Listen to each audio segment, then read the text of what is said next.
ये दुर्घटना एक काले राज की तरह आज भी मेरे दिल में समाये हुए है, जो आज भी मेरे रोंगटे खड़े कर देता है।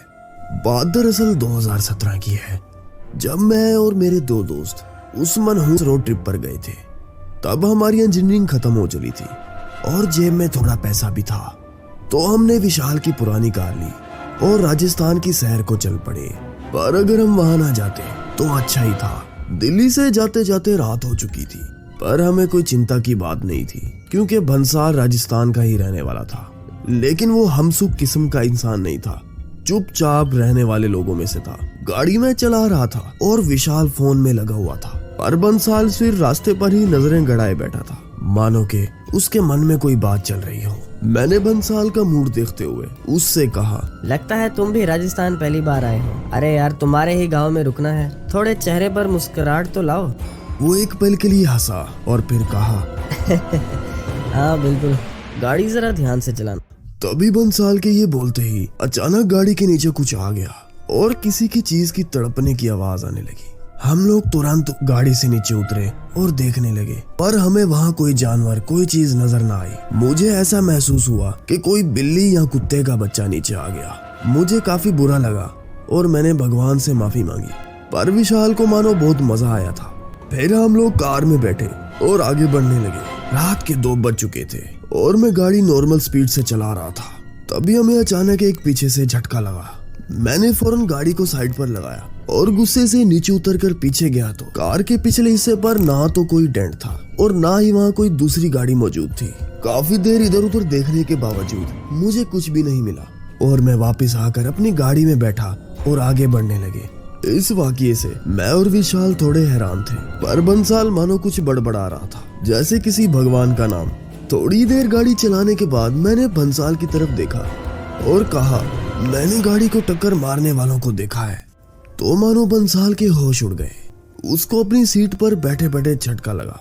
तो फिर उसने मुझसे डरी डरी जुबान में पूछा कि भाई तूने क्या देखा? तो मैंने कहा, भूत। ये सुनकर विशाल जोर जोर से हंसने लगा, लेकिन ये मजाक भंसाल को जरा भी पसंद ना आया। उसने तुरंत गाड़ी रुकवाई और सड़क के एक किनारे माथा टेक कर कुछ बोलने लगा, जैसे कह रहा हो कि विशाल को माफ कर दो। मैंने ये देखकर कहा कि क्या पागलपना है, आज के जमाने में तुम इन सब चीजों पर यकीन करते हो? तो उसने मेरी तरफ देखा और जोर से कहा, तू चुप कर, तुझे मालूम भी नहीं कि क्या हो गया है। थोड़ी देर तक वो किसी से माफी मांगता रहा और उसके बाद पानी की बोतल से पानी लेकर कार पर छिड़कता रहा। सारी कार पर पानी छिड़कने के बाद उसने कार के पिछले हिस्से को ऐसे ही छोड़ दिया। तो मैंने उससे पूछा, ओ भाई, पीछे क्यों छोड़ दिया? तो उसने मुझे बीच में ही टोक दिया और चुप रहने को कहा और मेरे करीब आकर धीरे से मेरे कान में कहने लगा कि विशाल मरने वाला है। ये सुनकर मेरे दिमाग में झटका लगा। मैंने उसे धीरे से पूछा कि क्यों? तो उसने कहा कि गाड़ी के बोनट पर खून है। मैंने कहा, क्या? और वो मुझसे कहने लगा कि आप पीछे मत जाना, जल्दी गाड़ी में बैठो।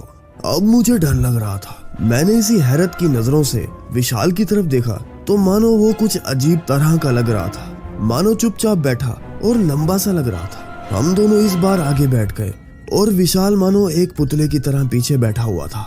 मुझे कुछ समझ नहीं आ रहा था कि अचानक मेरे साथ ये सब क्या होने लगा है। मैं बस चुपचाप गाड़ी चला रहा था और पिछले शीशे से मैं बार बार विशाल को देख रहा था। इतनी देर में विशाल ने अपना हाथ सीट के पीछे से बढ़ाया। उसके हाथ में एक कागज था। मैंने कागज को पकड़ा और उसको खोलकर पढ़ा तो उसमें लिखा हुआ था, अब हम गांव नहीं जा सकते, सामने एक पुराना मंदिर आएगा, वहीं गाड़ी लगा लेना। मैं ये पढ़कर डर के मारे कुछ बोल नहीं पा रहा था। मैंने उसे इशारों में कहा कि भाई हुआ क्या है? तो वो चुपचाप बैठा रहा और मेरी तरफ देखता रहा। मैं अब डर डर कर गाड़ी चला रहा था।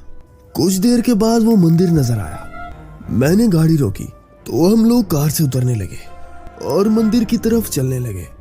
तभी भंसाल ने विशाल को बोला कि तुम कार में ही बैठे रहो, हम लोग अभी आते हैं। तो विशाल कार में बैठ गया। अब हम दोनों आगे बढ़ने लगे। जब मैंने भंसाल से ये बात पूछी कि उसने ऐसा क्यों किया, तो उसने कहा कि तुम्हें अभी सब पता चल जाएगा। जैसे ही मंदिर के अंदर गए तो भंसाल ने तुरंत दरवाजा बंद कर दिया और जोर जोर से रोने लगा। तो मैंने उससे पूछा कि क्या हुआ है भाई? तो उसने कांपते हुए कहा कि विशाल पर गनिदेव का श्राप आ चुका है, अब वो नहीं बच सकता। ये सुनकर मैं डरते डरते उसे जिद करने लगा कि दरवाजा खोल दो, मुझे बाहर जाने दो। थोड़ी ही देर में हम दोनों में हाथापाई शुरू हो गई। उसके दुबला पतला होने की वजह से मैंने उसे जल्दी से काबू कर लिया, पर तभी बाहर से विशाल की चीखने की आवाजें आने लगी। मैं जल्दी से दरवाजे की तरफ भागा तो तभी बंसाल ने मुझे पूरी ताकत से जकड़ लिया और मैं नीचे जा गिरा। फिर अचानक से विशाल की चीखने की आवाजें बंद हो गई। थोड़ी ही देर खामोशी छा गई। फिर अचानक बाहर से हंसने की आवाजें आने लगी तो हम दोनों हैरान परेशान हो गए। बंसाल ने मुझे पीछे से जकड़ लिया और बोला कि अब कुछ नहीं हो सकता, उसे जाने दो। इतनी ही देर में मंदिर के दरवाजे पर कोई आया और दरवाजे को ठक ठक करने लगा। ये सुनकर हम डर गए तो उसी समय बाहर से आवाज आई कि खोलो, मैं विशाल हूँ। पर उसकी आवाज काफी भारी लग रही थी। बंसाल बोला कि ये विशाल नहीं है। मैं समझ गया और मुझे अब हिम्मत नहीं हो रही थी कुछ करने की। वो जो कोई भी था थोड़ी देर वहीं ठक ठक करता रहा और कुछ समय बाद वो वहां से चला गया। पर हम लोग अभी भी महसूस कर रहे थे कि उस दरवाजे के पीछे अभी भी वहां कोई मौजूद है। इसी बीच बंसाल धीरे धीरे मंदिर के अंदर वाले भगवान से प्रार्थना करता रहा। ये होते होते सुबह हो चुकी थी। हमने जैसे तैसे करके दरवाजा खोला तो देखा कि वहां तो ना कोई गाड़ी मौजूद थी और ना ही विशाल। ये सब देखकर मैं सदमे में आ गया। मेरे शरीर में अब ज्यादा ताकत नहीं बची थी। जैसे तैसे करके बंसाल मुझे मेरे घर तक ले गया। इस मामले में पुलिस कंप्लेन भी हुई, पर आज तक विशाल का कुछ अता पता न चल सका। मैं अब एक मानसिक रोगी बन चुका था और बंसाल ने मुझे किसी को कुछ भी बताने से मना किया हुआ था।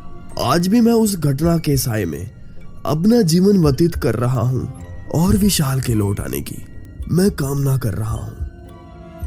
चैनल को सब्सक्राइब करें और बेल आइकन हिट करें ताकि हमारी हर आने वाली वीडियो आप तक पहुंच सके।